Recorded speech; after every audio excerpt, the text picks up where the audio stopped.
Bienvenue. Aujourd'hui, on va plonger dans l'histoire d'une entreprise technologique un peu particulière, née bien avant l'Internet qu'on connaît. Une entreprise qui, depuis les Alpes suisses, propose une vision, disons, radicalement différente de l'innovation. Alors on commence par un petit voyage dans le temps. On est en 1985. C'est l'année de la création de Moins 4 Computer. Pour se donner une idée, c'est l'époque où les ordinateurs personnels commencent à peine, mais vraiment à peine, à arriver dans les foyers et les bureaux. C'est donc le début d'une très très longue aventure.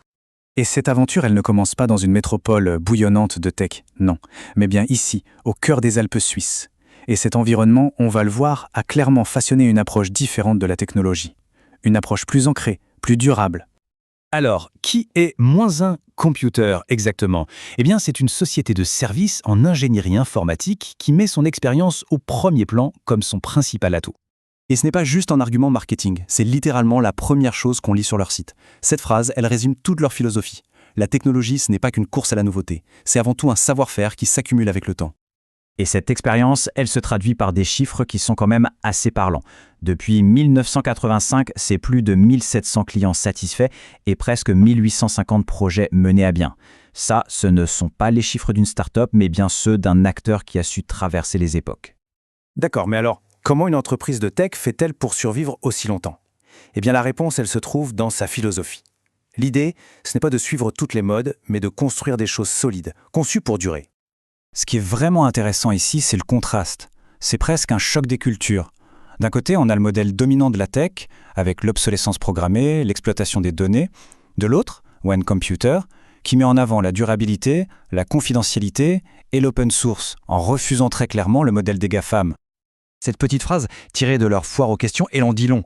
Le choix de Linux, ce n'est pas juste un choix technique, c'est un choix idéologique. C'est un engagement contre le gaspillage pour que le matériel vive plus longtemps. Une approche complètement à contre-courant.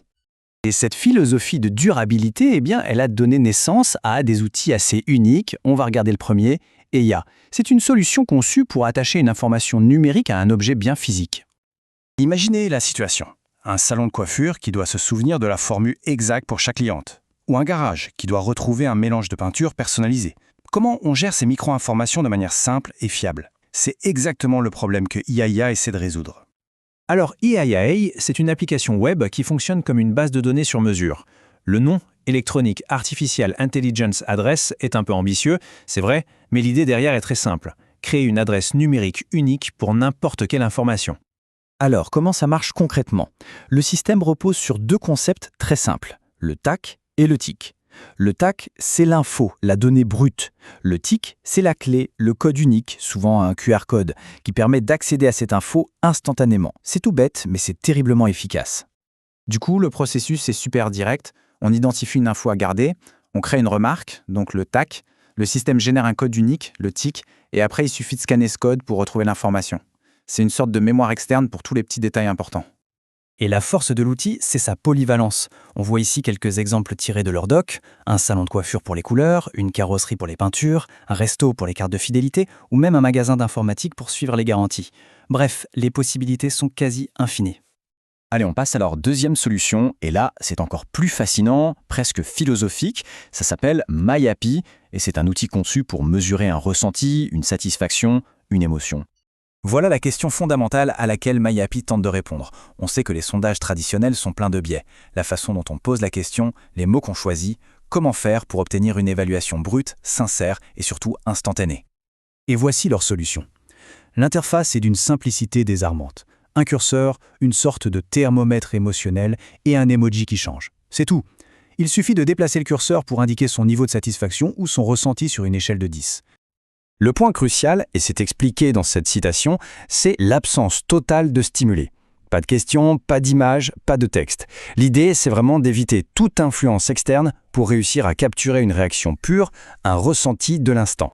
En fait, l'outil repose sur 3 piliers. D'abord, la confidentialité. L'évaluation peut rester totalement privée. Ensuite, la neutralité, pas de questions, donc pas de résultats biaisés. Et enfin, l'universalité. On peut évaluer absolument n'importe quoi, de son propre bien-être à la qualité d'un service. Alors, on peut se demander, comment une petite entreprise suisse en arrive-t-elle à créer des outils aussi conceptuels? Eh bien, en fait, tout est lié. Son expérience et sa philosophie sont le terreau de son innovation. Cette citation du fondateur, Raoul Manguis, est particulièrement parlante. MyHappy, ce n'est pas vu comme un simple logiciel de sondage, mais comme un outil du mental, un moyen de mieux se connaître soi-même et de mieux comprendre le monde qui nous entoure.